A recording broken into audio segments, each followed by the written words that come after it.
1 year after my divorce, my ex-mother-in-law spotted me at the clinic with a smug grin. She told me her son made the right choice leaving me and was now raising a daughter with my former best friend. I stayed calm, smiled, and said, "Is that what you think?" Then a man stepped inside and her face went completely pale. She smiled at me like she'd already won. Patricia's silver rings caught the fluorescent clinic light as she crossed her arms, a slow, deliberate gesture that she'd probably rehearsed in the mirror. I hadn't seen my ex-mother-in-law since the morning I signed the divorce papers, 12 months, 2 weeks, and 3 days ago, not that I was counting. And here she was, standing in the waiting room of the exact fertility clinic where Ryan and I had spent 3 years, $40,000, and every last shred of our marriage trying to have a baby. She took her time looking at me, let her eyes travel from my shoes to my face, the way a person does when they're calculating exactly how much you've suffered since the last time they saw you. "My son made the right choice leaving you," she said. Her voice was a soft purr, measured, like she'd been waiting to say it for a long time, and maybe she had. I thought about the waiting room, the chairs we'd sat in, Ryan and me, side by side, his leg pressed against mine, the paper cups of bad coffee, the outdated magazines no one ever read, the way you'd look across the room at other couples and think, "I wonder if they're going through what we're going through," and you'd feel this fragile solidarity with total strangers, all of you tethered to the same terrible hope. Patricia glanced around the room like she owned it. "He's happy now," she said, "really happy." Then quieter. "The baby looks just like him." She wanted me to crack. I could see it in that flicker behind her eyes, that tiny, hungry light searching for the exact moment I'd break. I'd seen that look before, at family dinners when she'd suggest, just gently, that maybe the fertility issues were my side of the equation. At Christmas when she'd ask if Ryan and I had tried relaxing, as though 3 years of injections and monitoring and devastating losses were just a matter of needing a vacation. I thought about the baby, the one Ryan was now raising with Megan. Megan, my best friend since the second week of freshman year, when she knocked on my dorm room door to borrow a phone charger and stayed for 4 hours talking about everything and nothing. Megan, who was the first person I called when Ryan proposed. My maid of honor. The woman I called at midnight sobbing after I lost the second pregnancy, who got in her car and drove 40 minutes at 1 a.m., and who sat with me in the hospital parking lot with her arm around me telling me it was going to be okay. "A little girl," Patricia said, because she wasn't done. They named her Lily. She let the name land, watched for the impact. I let it settle in my chest. I breathed, then I smiled back at her. "That's wonderful," I said. She blinked, just once. That wasn't the response she'd rehearsed. I reached into my purse. "Actually," I said, "I'm glad you're here." I pulled out a white envelope. Business-sized. The kind with a law firm's return address printed in the upper left corner in small professional font. Patricia's eyes dropped to it immediately. "What is that?" I didn't answer right away. I set the envelope on the chair beside her and rested my fingers on top of it. "Something," I said, "you're going to want to read." She didn't take it, but her jaw did something strange. A small, involuntary tightening that she couldn't quite control. Let me go back. 13 months before that morning, I stood in my kitchen and told Ryan I thought we should take a break from treatment. Not from us, just from the endless cycle of blood draws and hormone injections and hope that bloomed and died on a predictable schedule. We had 3 frozen embryos remaining from our last retrieval, 3 chances held in cryogenic storage at the clinic. And I wanted to breathe for a while before we decided what to do with them. Ryan said he understood. He said he needed time too. 3 weeks later, he told me he'd been seeing someone. I want to be precise here, because the precise thing is what made it unbearable. He didn't tell me who. He just said someone, and I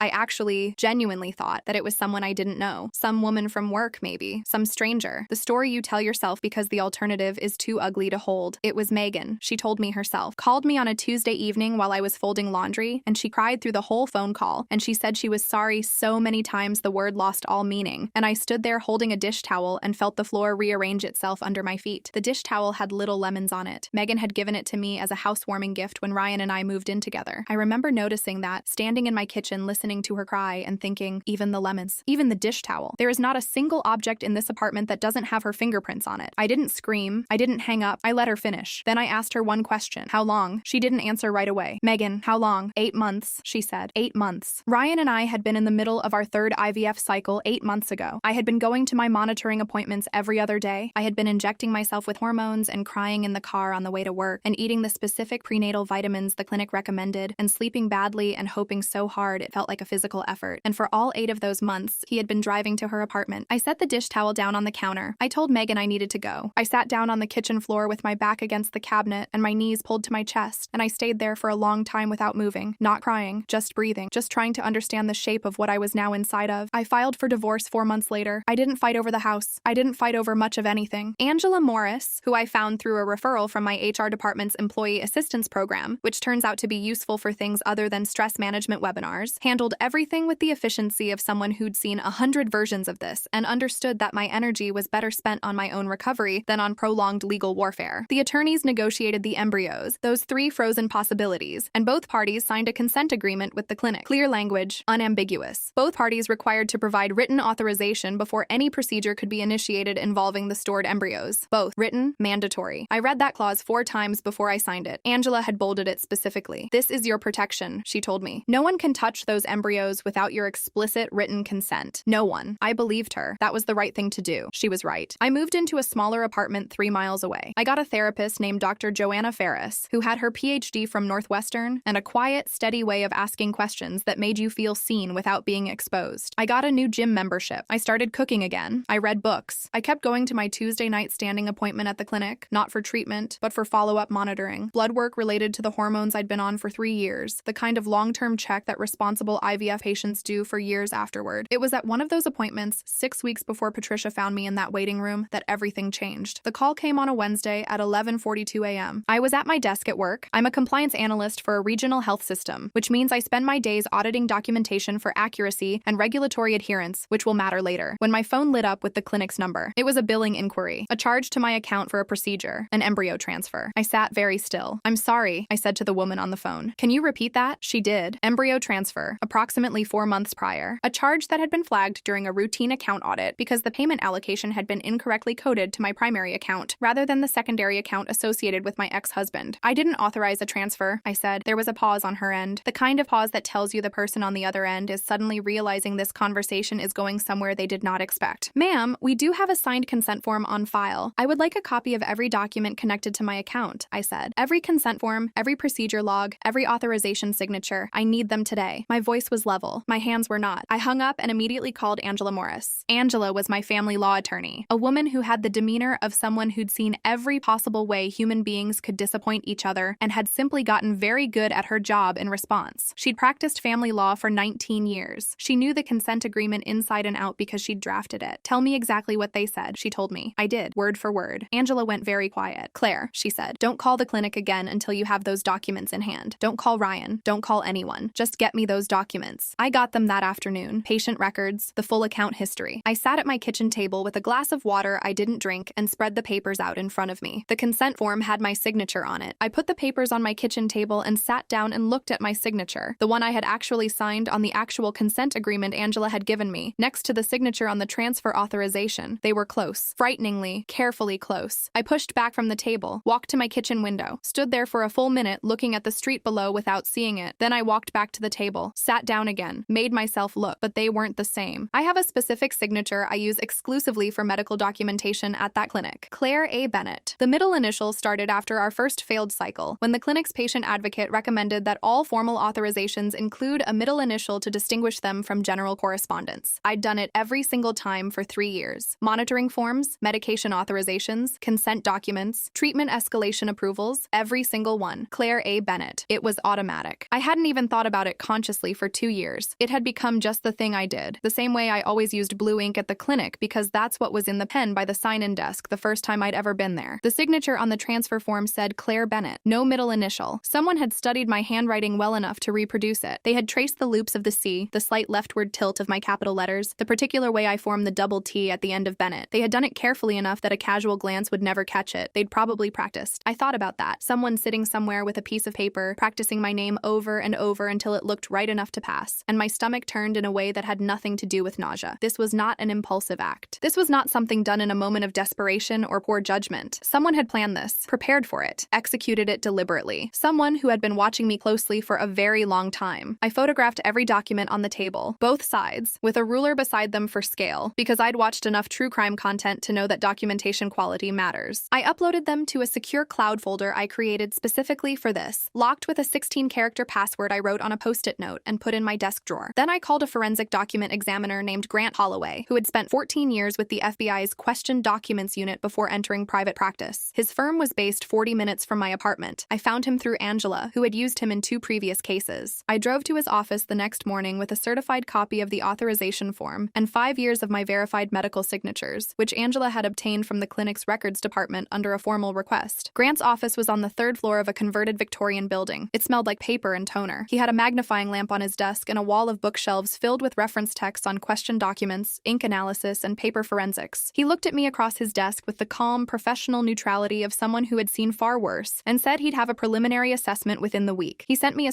15-page report in 4 days. I opened the email at 7:14 in the morning, still in my pajamas with a cup of coffee going cold beside me. I read the executive summary first. Then I went back to the beginning and read the whole thing. The conclusion was unambiguous. The signature on the transfer authorization was a forgery, specifically a simulation forgery, meaning the forger had traced the signature from an existing document rather than attempting to replicate it from memory, which explained the overall fidelity of the letter forms alongside the telltale inconsistencies in pen pressure and stroke velocity that are invisible to the naked eye but clearly measurable under examination. Grant identified 12 individual pen stroke discrepancies. He had cross-referenced them against my 5-year signature history. His report included photographic documentation of each discrepancy, annotated with precise measurement data down to fractions of millimeters. He had also noted, in a section I read 3 times, that the forger had access to at least one original document bearing my genuine signature, most likely a medical consent form from the clinic, and had used it as a direct tracing source. The forger was not working from memory. They had source material from inside the clinic's own paperwork. I sent Angela the report. I made 4 copies and put them in 4 different places. An hour later, Angela called me back and said, "I'm contacting the DA's office." That same afternoon, I went back to work. I sat at my desk in the compliance department and reviewed documentation for medication tracking protocols and tried to focus and mostly failed. My colleague Sandra asked if I was okay. I told her I had a headache. She brought me ibuprofen and a bottle of water. I thanked her and stared at my screen. I kept thinking about the source material, about someone walking into the clinic with a reason to be there, or a reason that looked like a reason, and coming out with a document bearing my signature. Consent forms stayed in the patient file, but copies were sometimes printed and handed to patients for their own records. Had someone made an extra copy? Had someone photographed a form while a staff member stepped away? Had a file been accessed by someone it shouldn't have been? These were questions for Detective Cole. Angela referred me to Detective Carl Cole, who worked in the Financial Crimes and Fraud Division and had been assigned cases involving forged medical documentation twice before. He was in his mid-50s, methodical and quiet in a way that made you trust him immediately. The kind of quiet that came from listening more than he talked, from understanding that the person across the table usually knows more than they think they do and just needs the right kind of attention to help them organize it. He had 22 years on the force. He wore the same gray blazer every time I met with him and took notes in a small spiral notebook with a mechanical pencil, not a phone, not a tablet, a pencil, which told me something about how he processed information. Our first meeting was in his office, 3rd floor, City Building, coffee in a styrofoam cup that had been sitting too long. I walked him through everything: the IVF timeline, the divorce, the consent agreement, Angela's specific language, the billing call, the documents, Grant Holloway's report. I laid it all out in the order it happened, which I'd been practicing in my head since the day the billing call came in, because I knew that when you needed someone to believe you, sequence mattered. Sequence established credibility. Sequence showed that you understood what had happened and could explain it clearly without leaping to conclusions you hadn't earned yet. Detective Cole read Grant's report cover to cover. He read the consent agreement twice. He looked at the side-by-side signature photographs for a long time. Then he said, "The clinic will have parking lot camera footage." I assumed. I said, "I'll need a subpoena. That'll take a few days." I know. He looked at me for a moment. "You work in compliance." "Yes." "So you understand chain of custody?" "Yes." He almost smiled, just barely. "Good, because I'm going to need you to be very careful about not independently pursuing any additional evidence. The more you do without me, the harder it is for me to use what you find." "Understood." "If someone contacts you, Ryan, anyone connected to him, I need to know immediately. Don't engage, don't respond, don't make it seem like anything is different." "Okay, one more thing." He capped his mechanical pencil. "I want you to understand that this process is going to be slow. Subpoenas take time, analysis takes time. Any criminal proceeding, if we get there, takes significant time." "I know that's hard to hear." "I've been patient before," I said. "I know how to wait." He looked at me again with that professionally quiet look. Then he nodded. "I'll call you when the footage comes back." I went home. I waited. The subpoena took 11 days. In those 11 days, I did not call Ryan. I did not call Megan. I did not respond to either of them. Ryan had been sending occasional friendly-ish texts for weeks, the kind of texts that wanted to seem casual and unthreatening, the kind you send when you're performing normalcy because you're nervous about something. "Hope you're doing well. Saw a thing about your old neighborhood. Innocuous. Careful." The texts of a man who knows something is wrong but doesn't know how wrong. So he's maintaining the appearance of ordinary life in case that turns out to matter later. I read them. I set my phone face down on the counter. I did not respond. I also, in those 11 days, started building a separate file. I'm a compliance analyst. Organizing documentation is not just my job. It is the fundamental architecture of how my brain works under stress. I created a master folder on my laptop, locked behind a password, with subfolders labeled clinic records, legal documents, expert reports, communications, and timeline. I printed physical copies of every key document and put them in a 3-ring binder with tab dividers. I scanned every page twice. I backed everything up to 2 separate cloud drives and an external hard drive that I delivered personally to Angela's office on day 4. On day 6, I called Dr. Marcus Webb. Dr. Webb was a reproductive reproductive law specialist based in Chicago, whom Angela had used as a consulting expert before. He had published 3 books and 14 law review articles on embryo custody, genetic material ownership, and the evolving legal landscape around IVF consent. He had testified as an expert witness in 6 states. Angela gave me his number and told me to explain the situation and see if he was available. He answered on the second ring. I explained. He listened without interrupting, the way people do when they're taking notes. When I finished, he was quiet for a moment. Then he said, "The unauthorized use of a stored embryo pursuant to a forged consent form, that's not just a civil issue. Depending on your state's statutes on genetic material, that could constitute a form of property theft. And the consent agreement breach is its own separate claim, entirely independent of the criminal matter." Angela said as much. I said, "She's right. What you want," Dr. Webb said, "is to be very clear in your civil complaint that the embryo was your property, protected by a binding legal agreement, and that the unauthorized transfer was both a breach of that agreement and an act that deprived you of property without consent." He paused. "How do you feel about the child herself?" It was a direct question. He asked it gently. "The child is not responsible for any of this," I said. "Whatever happens legally, whatever consequences come for the adults involved, that has nothing to do with her." Another pause. "I'm glad to hear that," he said, "because in cases like this, courts appreciate that clarity. It helps establish that the plaintiff's interest is in accountability, not in disrupting an existing family unit." "I want accountability," I said. "That's all." "Then let's talk about how we document that." He came on as a consulting expert the following week. On day 11, Detective Cole called. "The footage came back," he said. His voice was professionally flat, the kind of flat that meant something significant, and he wasn't going to characterize it before I'd seen it for myself. "And," I said, "I'd like you to come in." I was in his office 40 minutes later. The still image he showed me was time-stamped. The date matched the transfer authorization. The time matched the clinic's procedure log for that embryo transfer to within 12 minutes. It had been captured by the parking lot camera mounted on the northeast corner of the building, a wide-angle lens that covered the full row closest to the entrance, a silver Lexus, parked 2 spaces from the clinic entrance. Patricia drove a silver Lexus, a 2019 RX 350, pearl silver exterior. I'd ridden in it probably 24 times over the course of my marriage. I knew that car the way you know things when they've been part of your background for years. Without thinking about it, just knowing. My hands went still on the edge of the table. "That's Patricia Hartwell's vehicle," I said. "Ryan's mother. Can you verify the plate?" "Not from memory." I looked at the image. "Angela may have her vehicle information from the divorce discovery. Ryan had her listed as an emergency contact on several of our joint accounts. I'll follow up." He slid the image aside. The second still came from the same camera, 23 minutes after the first. Different angle. The camera had a wide sweep, and this frame had caught the clinic entrance directly. 2 women walking out of the front doors together, moving toward the parking lot. The taller one, dark hair, familiar gait, a coat I recognized, had turned slightly at the moment the shutter captured her, and half her face was visible. I knew that profile. I knew the way she held her shoulders. I knew that coat specifically. Camel wool, belted, bought at a Nordstrom in November 3 years ago. I had been there. I had said it looked beautiful on her. "The taller one," I said. My voice was level. I didn't know how. "That's Megan Calloway. She was my best friend. She's currently in a relationship with my ex-husband." A pause. "She's the mother of the child born from this embryo," Detective Cole wrote in his notebook. "The shorter woman," I said, "is Patricia Hartwell." He wrote that too. I sat with the image for another moment. I made myself look at both of them. Patricia, shorter and decisive looking even in a parking lot still, and Megan, half-turned, coat catching the winter light. "She drove her there," I said. "Not a question." "It wasn't a question. It appears that way," Detective Cole said. I sat with the full weight of it. I let it come. Patricia had not just known. Patricia had not merely failed to stop it. Patricia had put Megan in her silver Lexus on the day someone forged my name on a medical authorization form and driven her to the clinic where my embryo was stored. She'd been in that parking lot, maybe in the car, maybe inside, but there, present, involved, while something was done to my body without my consent, while a forgery was committed in my name, while 3 years of grief and hope and $40,000 and 2 pregnancies I'd lost was treated as a resource to be redistributed because my marriage was no longer useful to them. I thought about the Christmas dinner when Patricia had suggested the fertility issues might be my side of the equation. I thought about the way she'd sat across from me at family holidays, offering small, careful diminishments wrapped in the language of concern. I thought about how long she'd wanted this. "Claire," Detective Cole said. He waited until I looked at him. "Are you all right?" "Yes," I said, and I meant it. Not in the way you say it to make someone stop asking. I meant it because what I felt in that moment was not grief. Not anymore. What I felt was a cold, absolute clarity. The kind of clarity you can build on. "What happens now?" I said. "I'm going to need to speak with the clinic director, and I'm going to need to formally document your statement." He picked up his mechanical pencil. "I also want to request a meeting with the clinic's legal counsel regarding the breach of the consent agreement and the question of how the forger may have accessed your signature. That's a separate investigative thread. The source material," I said. He looked up. "Excuse me?" "Grant Holloway's report, the forensic examiner." He noted that the forger used a source document to trace from, a real signature of mine, most likely from a clinic form. "That means whoever did this had access to my patient file, or a copy of a document from it." Detective Cole was already writing. "I'll want to speak with him directly. I'll have Angela send you his contact information. He wrote for another moment. Then he looked up at me with that professionally quiet look. Claire, I want to be honest with you about how this is likely to unfold. Proving intent in a conspiracy case is difficult. The individual who held the pen, that's our clearest chain of liability. Proving that other parties were aware of the specific act of forgery versus merely present for related events is harder and takes more time. I nodded. But we have the footage, he said. We have the forensics. We have the consent agreement breach. We have a documented chain of evidence that is credible and substantial. This is a real case. He held my gaze. Don't let anyone tell you it isn't. I drove home in silence. I turned the radio off after about a mile. I needed the quiet. I thought about the consent agreement. I thought about Angela's bolded language. Both parties. Written authorization. Mandatory. I had read that clause 4 times before signing it because I'd wanted to be sure I understood what it protected. I thought about Ryan's texts. Hope you're doing well. The careful, unthreatening normalcy of a man who was worried about something and didn't know how worried to be. I thought about the morning I'd stood in my kitchen with Megan's phone call ending in my ear, the dish towel with little lemons still in my hand, 8 months, a whole year of cycles and monitoring and hope, and he'd been driving to her apartment, and then this on top of it. I got home, I made dinner, I ate it at the kitchen table with Grant Holloway's report open beside me, rereading the section about simulation forgery. Then I washed my dishes, put them away, and went to bed. I slept better than I expected. I thought about the consent agreement, $40,000, 3 years. The nights Ryan and I sat up late talking about names, about what we'd say to our child one day, about how hard we'd work to bring them into the world. The losses, 2 of them, both devastating in different ways. The 3rd embryo we hadn't transferred yet because we weren't ready. I thought about Lily, a child who was real. A child who existed, who had done nothing wrong, who would grow up to be her own person regardless of the circumstances that brought her here. I kept those 2 things separate in my mind because I had to. The child was not the crime. The crime was the crime, but someone had to answer for it. The day Detective Cole scheduled his meeting with Dr. Elaine Reed, the clinic's medical director, 15 years in reproductive medicine, I got a call from Angela. Patricia's attorney has reached out, she said. I hadn't told Patricia anything. Ryan didn't know. No one had been contacted officially, as far as I knew, except through the formal legal channels of the subpoena. How does her attorney know? I said. Clinic may have given the Hartwells a courtesy call. They're patients too. Angela's voice was careful. Claire, this is actually good news. It means they know something is coming, and it means someone on that side is worried. What did the attorney say? Asked whether there was any possibility of a private resolution. I sat down. A private resolution, I said. Yes, meaning they want this to go away quietly. That's my read, Angela said. I thought about Patricia's face in the clinic, that smile, the slow, satisfied way she'd said a little girl. They named her Lily. The way she'd come there specifically. She hadn't been a patient at this clinic. She had no business being there. To find me and watch me hurt. Tell them no, I said. I was sitting in the clinic waiting room when Patricia walked in. She didn't see me at first. She was moving with purpose, the way she always moved, silver rings and all, head slightly elevated, like she expected rooms to rearrange themselves around her arrival. Then she stopped, and she smiled. That smile, the one she'd been saving. She walked to where I was sitting. She crossed her arms. The fluorescent light hit her rings. My son made the right choice leaving you, she said, and I let her say it. I let her tell me about Megan's happiness, Ryan's happiness, the baby who looked just like him. I let her say the name, Lily. I let the name settle in my chest. Then I smiled. That's wonderful, I said. I reached into my purse, pulled out the envelope, Angela's firm's return address in the upper left corner. Patricia's eyes dropped to it. What is that? I set it on the chair beside her, rested my hand on top. Something you're going to want to read. She didn't take it. What is this? Her voice had changed slightly. Something underneath the purr now. Something tighter. It's a formal notification of civil litigation, I said, for fraud, breach of contract, and conspiracy to commit medical identity theft. Patricia blinked. That is an absolutely, we have the consent form, I said. We have a forensic analysis. We have a 17-page expert report from a former FBI documents examiner identifying the signature on the transfer authorization as a simulation forgery. I said each item with the same even tone I use in compliance audits. We also have parking lot camera footage from the date of the transfer, time-stamped, showing your vehicle and your passenger. The purr was gone. Claire, she said carefully, whatever you think you found, there are explanations. I'm sure Ryan will explain everything, I said pleasantly. That's actually why Detective Hole is calling him right now. Patricia's head snapped toward the corridor. At the far end, a man in a dark jacket stood with a phone pressed to his ear. He'd come in 20 minutes before Patricia arrived, met with Dr. Reed in her office, and was now standing in the hallway with Ryan's number dialed. Detective Hole caught my eye. He nodded once. Patricia pushed to her feet. Her rings clicked against each other as her hands moved. This is a private family matter. It's not a family matter, I said. It stopped being a family matter when a crime was committed. She grabbed for the envelope and then put it down again, like she didn't know what to do with her hands. Ryan will handle this, she said. Ryan is currently being informed that he's a person of interest in a criminal fraud investigation, I said. He's also being advised by Angela Morris's office that I'll be pursuing civil damages in addition to the criminal complaint. I picked up my coffee cup, took a slow sip, looked at her over the rim. You should probably call your attorney. All the color left her face at once, and her phone phone lit up on the chair beside her. Ryan's name on the screen. She stared at it like it was a hand grenade. I stood, buttoned my coat, picked up my bag. "Patricia," I said. She looked at me. For the first time in the 5 years I'd known her, she had absolutely nothing to say. "Enjoy the call." The criminal complaint was filed that afternoon. Angela filed the civil suit the following morning. The charges included fraud, conspiracy, breach of contract, and misappropriation of genetic material, a charge that would become one of the more legally complex elements of the case, because reproductive law around embryo ownership, consent, and unauthorized use is a rapidly evolving area that different jurisdictions handle very differently. Angela had brought in Dr. Marcus Webb, a reproductive law specialist who'd published extensively on embryo custody disputes, as a consulting expert. He had opinions. They were not favorable to Ryan or Megan or Patricia. The clinic was named in the civil suit as well, not because I believed Dr. Reed had done anything intentionally wrong, but because the breach of the consent protocol happened inside their facility, with their paperwork, and they had a responsibility they hadn't adequately protected. Dr. Reed had said as much herself in her meeting with Detective Cole. She was devastated. I believed her. The forensic analysis became Exhibit A. The parking lot footage became Exhibit B. Angela had obtained, through the discovery process, a text message thread between Megan and Patricia, dating back 11 months, 4 months before the transfer, 7 months before Lily's birth. The messages were not explicit. They didn't say we're going to forge Claire's signature, but they were careful in the way that people are careful when they're discussing something they know they shouldn't be discussing, and several of them involved logistical coordination, dates, times, a reference to the appointment that could only mean one thing given the timestamp it fell on. That became Exhibit C. Ryan's attorney spent 2 weeks arguing that his client had no knowledge of the forged consent form, that he'd been told by Megan that everything had been arranged, that he'd assumed she meant a legal resolution he hadn't been informed of. Whether that was true or not, I genuinely didn't know. I also by that point didn't particularly care. Let the courts sort out who knew what. That's what courts are for. The clinic settled the civil suit out of court for an amount that funded, among other things, the legal fees I'd accumulated and a complete overhaul of their consent verification protocols. Dr. Reed testified as a cooperating witness. She described what she called a profound and systemic failure of documentation security that she was personally committed to remedying. Grant Holloway testified as an expert witness in the criminal proceeding. He spent 4 hours on the stand. I've been told by Angela that he was remarkably effective. He had a gift for explaining very technical things to people who didn't have technical backgrounds, a particular kind of patience that made juries feel educated rather than lectured. Patricia was charged with conspiracy to commit fraud and conspiracy to commit identity theft. Her attorney negotiated vigorously. She ultimately pleaded guilty to a reduced charge, served no prison time, and was sentenced to 2 years probation and a substantial fine. She also signed a document as part of the civil settlement acknowledging her role in coordinating the unauthorized clinic visit and the chain of events that followed. Megan was charged with forgery of a legal document and fraud. She fought it longer. She eventually pleaded no contest. Her sentence was similar to Patricia's, plus community service, plus mandatory participation in a restorative justice program. Ryan's criminal liability was harder to establish. Intent is everything in conspiracy, and his attorney was very good, but the civil suit named him as well, and that process was ongoing as of when I last spoke with Angela. Lily was, as I said before, innocent in all of this. She existed. She had Ryan's eyes, apparently. She would grow up to be whoever she was going to be, and the circumstances of her conception were not her responsibility or her burden to carry. I don't know what Ryan and Megan would eventually tell her. That wasn't my story to write. My story was different. 8 months after that morning in the clinic waiting room, I was sitting at my kitchen table on a Tuesday evening when my phone buzzed. Angela, the Hartwell civil settlement has been finalized, she said. The wire transfer cleared. I said thank you. I set my phone down. I sat in the quiet of my apartment for a long time. I thought about the waiting room, the paper cups of bad coffee, the couples sitting side by side, tethered to the same terrible hope. I thought about the person I'd been in that room, someone who believed that if you just tried hard enough, did everything right, endured enough, the universe would eventually balance itself. I had been so certain that endurance was enough, that loyalty was enough, that love was enough. I wasn't that person anymore. I wasn't harder exactly. I don't think what happened made me harder, but I was more precise. I knew exactly what I was willing to tolerate and exactly what I was not. I knew the difference between patience and passivity. I knew when to be still and when to move. Dr. Ferris, my therapist, said something once that stayed with me. The thing that surprises most people, she said, is that healing isn't about getting back to who you were. It's about becoming someone who could survive what happened to you, someone you didn't know you could be. I thought about that a lot. I thought about the 15 seconds in the waiting room when Patricia had turned toward the hallway and seen Detective Cole, and every assumption she'd carried into that room, every calculation she'd made about what I knew and what I could do and how broken I was, collapsed. I had not needed to scream. I had not needed to threaten. I had not needed to do anything except be exactly as prepared as I was. The documentation did the rest. 3 months later, I went back to the clinic for my regular Tuesday appointment. New waiting room chairs. They'd done a renovation. Better coffee machine. The patient advocate, a warm woman named Donna, who had worked there for 8 years, gave me a hug when she saw me come in. in. We've missed you, she said. I've missed it here, I said, and I meant it, which surprised me. The 2 remaining embryos were still in storage. I hadn't made any decisions about them. I didn't have to yet. They could wait. So could I. I sat down in one of the new chairs. I picked up a magazine and set it back down. I looked around the room at the other people waiting. Couples, singles, people at the beginning of something, and people in the middle of it, and people who had no idea yet where they were in the story. A woman across from me caught my eye briefly and gave me that small, involuntary nod that people give each other in waiting rooms like this one. I see you. I know what this is. I nodded back, and I thought, I'm still here. After everything, the betrayal and the grief and the $40,000 and the years and the forgery and the fraud and the courtrooms and the paperwork and the 17-page forensic report and the parking lot footage and Patricia's silver rings and Ryan's name lighting up her phone while the color drained from her face. After all of it, I was still here. They thought they'd used me up, taken everything I had to give, and left me empty. They thought when Patricia walked into that waiting room, she'd find the ruins of someone who'd already lost. They didn't know what I'd built while they were busy celebrating. They never do.